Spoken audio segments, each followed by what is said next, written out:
تعالي هقولك طريقة سهلة جدا جدا وحلوة قوي قوي لصوص الكراميل. اديكي شايفة شكله عامل ازاي، والله العظيم احلى من الجاهز بكتير. هم 4 مكونات بالظبط وهتطلعي احلى كراميل، وهقول لكم المقادير بالكوباية وبالجرام علشان محدش يتلخبط خالص. اول حاجة معايا 300 جرام من السكر، وال 300 جرام دول يعني كوباية ونص بالظبط، الكوباية اللي انت بتشربي فيها الشاي. لازم كمان تستخدمي سكر ابيض ويكون نوع نظيف، ما ينفعش تستخدمي خالص سكر التموين.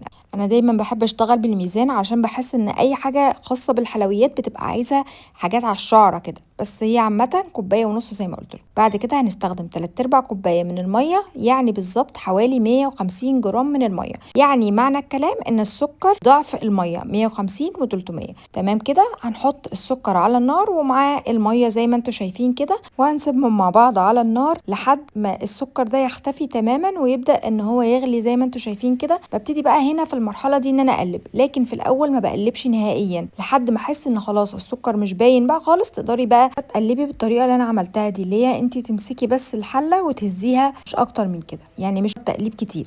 المكون الثالث وهو 200 جرام من الويبنج كريم اللي هي كريمه الخفق، وال200 ملي يعني كوبايه بالظبط. لو مش متوفره عندك تقدري تستغني عنها وتستخدمي كوبايه حليب متدوب فيها معلقتين كبار هرميين من الكريم شانتيه الخام. واهم حاجه ان انت تصفيها كويس علشان تتاكدي ان مفيش اي تكتلات. شايفين لون السكر تحول للون اللي احنا عايزينه، اللون العسلي او الاغمق سنه من العسلي، عشان لو انت حطيتيه بدري قوي هيبقى يفتح معاكي، لانك لما بتيجي تحطي الكريمه هو بيفتح اوريدي، فانت لازم تاخدي درجه الاغمق سنه من الدرجه اللي انت عايزاها في الكراميل. فاهميني؟ يعني احنا بنحط الكريمه لما بيكون الكراميل اخد لون يعني سنه غامق عن العسلي، وبحطها بالتدريج علشان لما باجي احط هي بتفضل تغلي جامد قوي وبخاف منها بصراحه، فبحط بالتدريج لحد ما اخلص الكوبايه. وبكده ما شاء الله لا قوه الا بالله هو داب خالص والدنيا كلها بقت جميله. فاضل اخر مكون وهو مكعبين من الزبده، مش هقولك هم قد ايه، معاكي لحد 50 جرام.